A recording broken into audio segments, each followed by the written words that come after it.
இப்போ நீங்கள் braces treatment பார்த்தா பற்கள் சீரமைக்கிறதுக்கு தான் பிரேசஸ் ட்ரீட்மெண்ட் பண்ணுறோம். பற்களில் பல ப்ராப்ளம் இருக்கலாம். பற்கள் ரொம்ப தூக்கிட்டு இருந்திருக்கலாம், பற்களுக்கு நடுவில் இடைவேளை இருந்திருக்கலாம், ஒரு பற்களுக்கு மேலே பற்கள் க்ரௌடடிங்காக இருந்திருக்கலாம். இதை கரெக்ட் பண்ணுறதுக்கு பிரேசஸ் பண்ணுறோம். இன்விசிலைன் மூலமாகவும் பண்ணலாம், ரெகுலராக மெட்டலோ செராமிக் பிரேசஸோ போட்டு கரெக்ட் பண்ணலாம். ஸோ இது மாதிரி ட்ரீட்மெண்ட் பண்ணும்போது எதுக்கு ட்ரீட்மெண்ட் பண்ணுறோம்? பேஷண்ட்டோட ஓவரால் ஃபங்க்ஷன் இம்ப்ரூவ் ஆகணும். அப்படின்னா என்ன?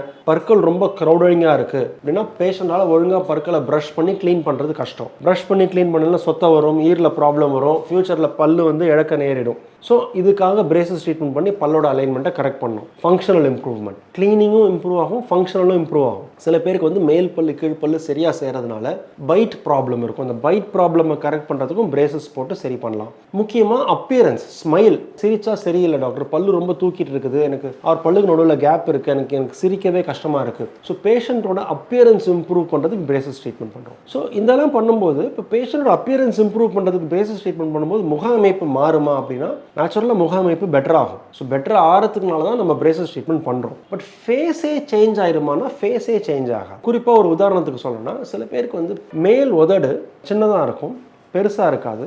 ஸோ ஷார்ட் அப்பர் லிப்னு சொல்லுவோம். சிரிச்சா அதிகமாக மேல் பற்கள் வெளியில் தெரியும், ஈறு வரைக்கும் தெரியறதுக்கான வாய்ப்பு இருக்குது. பற்கள் தூக்கிட்டு இருக்கும்போது அவங்களால நார்மலாக ரெஸ்ட் பொசிஷனில் இருக்கும்போது மேல் உதடும் கீழ் உதடும் க்ளோஸ் ஆகாது, உதடு ஃபுல்லாக க்ளோஸ் ஆகாது, பற்கள் வெளில தெரியும். இந்த மாதிரி பேஷண்ட்டுக்கு யூஸ்வலாக 4 பற்கள் எடுத்துட்டு பிரேசஸ் ட்ரீட்மெண்ட் பண்ணுவோம். பிரேசஸ் ட்ரீட்மெண்ட் பண்ணும்போது பற்கள் ஃபுல்லாக உள்ளே போயிடும். ட்ரீட்மெண்ட் முடிஞ்சதுக்கப்புறம் பார்த்தீங்கன்னா உதடு ஈஸியாக க்ளோஸ் ஆகும், மேல் உதடும் கீழ் உதடும் அப்போ தான் க்ளோஸ் ஆகும். ஸோ அவங்களுக்கு ஃபேஸில் சேஞ்ச் இருக்குமானா முக அமைப்பில் சேஞ்ச் இருக்காது, பட் ஃபேஸ் அப்பியரன்ஸ் கண்டிப்பாக பெட்டராக இருக்கும். ஏன்னா லிப் நார்மல் பொசிஷனில் க்ளோஸ் ஆகும். ஸோ ஃபேஸில் அப்பியரன்ஸில் அமைப்பில் சேஞ்ச் இல்லைனாலும் லிப்ஸை மாற்ற போகிறது இல்லை, தாடையை மாற்ற போகிறது இல்லை. ஆனால் அவங்களோட ஓவரால் ஸ்மைல் பெட்டர் ஆகும்போது ஓவரால் அப்பியரன்ஸும் பெட்டராக இருக்கும், பார்க்குறதுக்கு பெட்டராக இருக்கும். எப்போ தாடையே சேஞ்ச் ஆகும் அப்படின்னா சில பேருக்கு பார்த்தீங்கன்னா மேல் தாடை சரியாக வளராமல் இருந்திருக்கலாம், கீழ் தாடை சரியாக வளராமல் இருந்திருக்கலாம். சின்ன வயசில் அவங்களுக்கு நம்ம ஒரு ஃபங்க்ஷனல் தெரப்பி கொடுத்து தாடையை கரெக்டான பொசிஷனில் வளர வைப்போம். அப்போ